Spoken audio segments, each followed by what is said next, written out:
On being on the defensive, he has to hold press conference and put spin on what he's doing. So we're making great strides. But that comes from people being active and sending a message from Washington, getting their attention. Because I don't know, you might be surprised to hear about the people in Washington. A lot of them don't have firm convictions about anything. A lot of people in Washington have firm conviction that they like the job and they like to be reelected. So that makes certain that the conditions of being reelected is to do the right things and to obey the Constitution.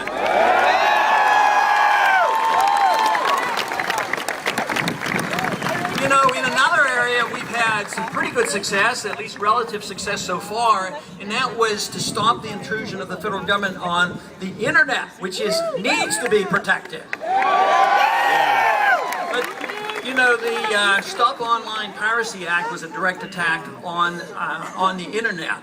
But when the people spoke out, guess what? That majority vote melted away and they had to remove it from the House floor and the Senate floor.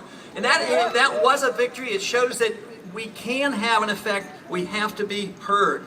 But in the second breath, what has happened is they're coming up with a new bill. It's actually probably either worse, and they're talking about an international treaty on this. So vigilance is the name of the game. We must remain vigilant, but we have to get people to think in principles of what the government should be doing. The government should be open. We should know what the government is doing. We should protect the people's privacy. It shouldn't be the other way around. Yeah.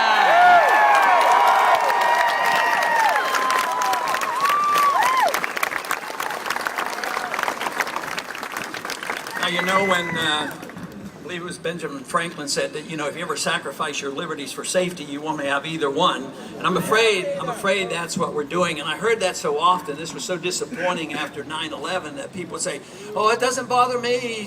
We have to give up our liberties to be safe. Well, I have a different understanding of who makes us safe. You know, if you wanted the policeman to make you safe, you have to have a policeman at the door. And you have to have, if the federal government to make us safe, they have to do the same thing. The purpose of the government and the officials, they take an oath of office not to enhance their political party or make you safe. They're to obey the Constitution is what they're supposed to do. But after 9/11, I certainly understood the stress after 9/11, but not assessing and not understanding or ever even knowing what the CIA has taught us, that if you're careless with your foreign policy, watch out, you might get blowback, and we ought to know about that. Yeah. So this is what we have had to put up with. But just a couple weeks after 9/11, a bill that had been in process, they couldn't get passed because it was such an attack on our liberties, and that was the onerous Patriot Act that should have never been passed. So what do we have now? We have a Patriot Act which repealed the Fourth Amendment, and we have TS agents that sort of treat you like a terrorist at the airports. So we have to be aware of that, and so many things are going on under the atmosphere today, because though we're winning the intellectual fight, those who have the power and those who have the wealth that they get from this power will not go away quietly. And they are going to fight, and they're going to be tenacious. And guess what? The power struggle in Washington, the pretense of Republicans fighting with the Democrats, it isn't philosophic. It's over who gets the power and whose special interest gets the benefits. And this is the reason that right now it is recognized that there's not much to pass out anymore. We're a poorer nation. The wealth that we have is based on debt. The middle class is shrinking. They're poorer. They're losing their houses and they're losing their jobs.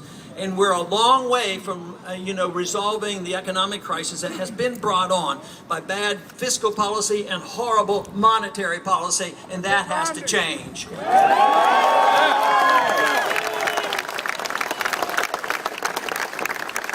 But under these conditions, so much liberty is given up. A long time ago, it was assumed that you didn't have the right to spend your own money. But if you understand what liberty is all about, liberty comes from a creator. It comes to us in a natural way. So if your life and liberty is naturally yours and you own that liberty, wouldn't it be logical to assume, as the founders did, that the consequence and the production of your labors, that should be yours. So what you produce should be yours. It shouldn't be shared with the government.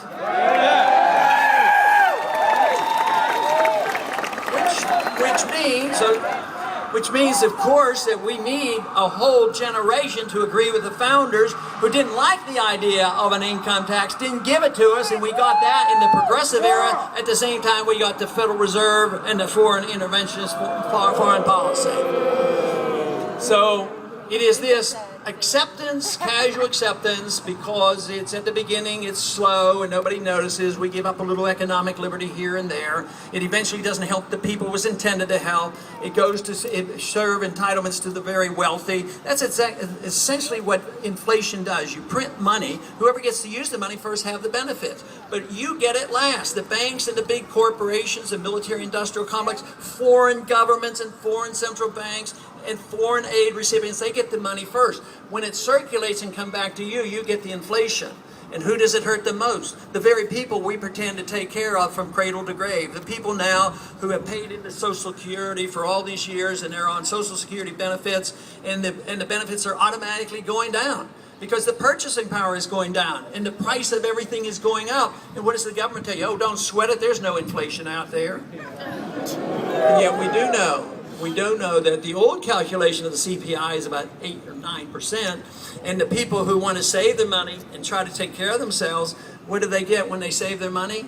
Because the system is rigged to give the banks the money for 1%, guess what? The people who are saving want to take care of themselves, they end up with earning 1% instead of 5 or 6%. So it really crimps their styles and makes it so difficult. So the whole system has to be changed, and we have to have a better understanding of economic policy and monetary policy. We have to understand the principle of private property. We have to have an understanding of contract rights. And these are just basic fundamentals of a free society. But once it's designed to help certain groups, it ends up those who have the biggest clout get to be the recipients. So we have to address that in a structural way. We have to address the subject of personal liberty in a structural way. Because if it is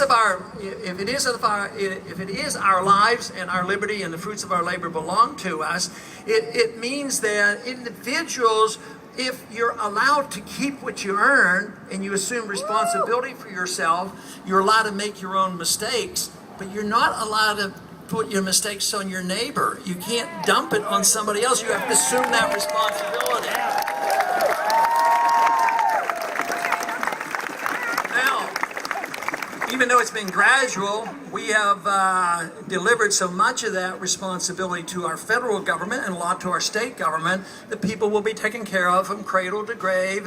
People have a right to medical care and a right to education, a right to a job and a right to a house. Those aren't rights. And if you think they're rights, then we're very much misled. You have a right to your life. You have a right to your liberty, but you don't have a right when the government says, we can give you this and it's for free.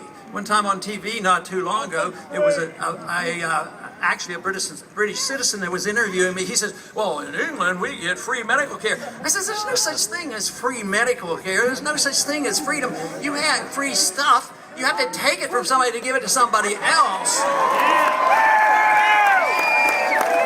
Now that whole system would be hard to argue against if they actually took care of the poor and nobody else benefited. The poor were helped and the economy thrived. But of course, what happens is the special interest gets the deal. The poor get poorer, and it doesn't work. And this is why we live in a very special era right now. And it's been going on for 4 years. And this is why there's so much excitement about addressing these problems. Because we were the wealthiest and we lived off our wealth. We had good credit. Our credit is not so good anymore, and they still trust our dollar.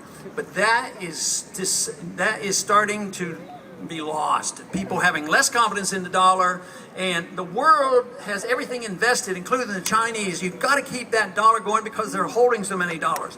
But economic law is more powerful than all the central banks of the world and all the politicians, and economic law will dictate the value of currency no matter what they produce in statistics. And we're in this process right now. It's very, very dangerous. We have the biggest debt bubble in the history of the world. We are the biggest debtor in the history of the world. It's never been as pervasive, and it's based on this idea of the fiat dollar. And this is what I sensed in the early 1970s when the dollar was king, but there was no more linkage, no more restraints whatsoever on the production of dollars, which ushered in this age of big government spending and deficits and bringing this mess to us now. So what is the correction for this? Well, all these things could have been prevented if we had only sent individuals who actually read the Constitution, understood it, and had obeyed the Constitution.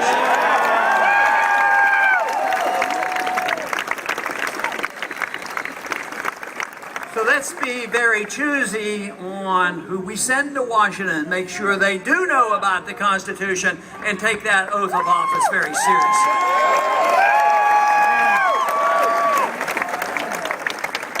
As president, I would never legislate through the executive order because it's illegal.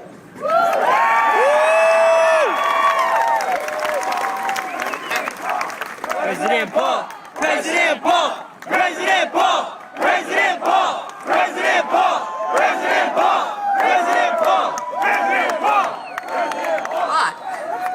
But as president, an executive order to repeal all the illegal executive orders would be permissible.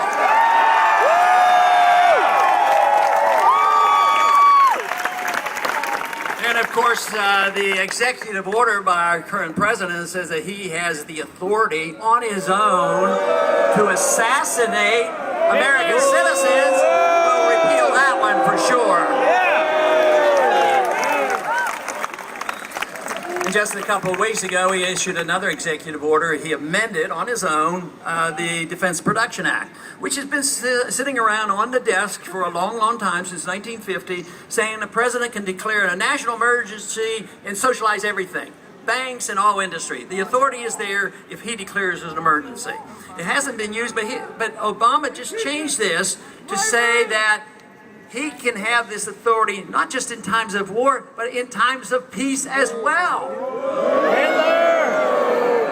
At the same time, the federal government, under the Department of Homeland Security, ordered one half a billion rounds of ammunition. We're not supposed to even have a federal police force. I used to know the number, it was 100,000 federal officials carried guns to enforce all the regulations. Now with the Department of Homeland Security, it's probably a lot more. We're not supposed to have that type of police force. We're not supposed to have a police state. We're supposed to be living in a free state and in a republic.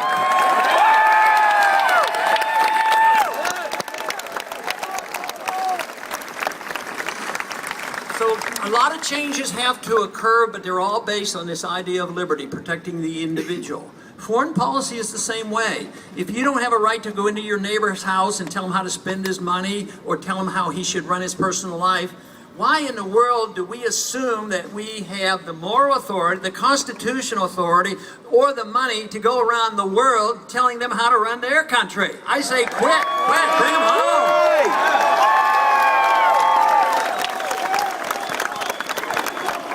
President Paul! President Paul! President Paul! President And Paul! of course, this is an area where we are winning the fight because statistically, I think the other Republican candidates from the beginning up until now have all taken the position that we need more militancy overseas, not less. But I tell you, the money's running out, so it will end. We know that. We didn't have to fight the Soviets, thank goodness, but the Soviets lost for economic reasons. And right now, our greatest threat is here domestic. Our greatest threat to our liberties is here at home. What country would dare invade this country? We have the most powerful military in the world. Nobody would dare invade us. In some ways, we're overprotected. We spend more money than everybody else put together, and we have more weapons than everybody else put together.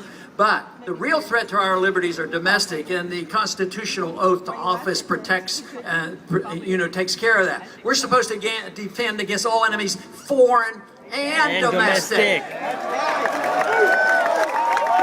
So when our Congress adds to the problem of the executive orders of the president by giving him legislation like national defense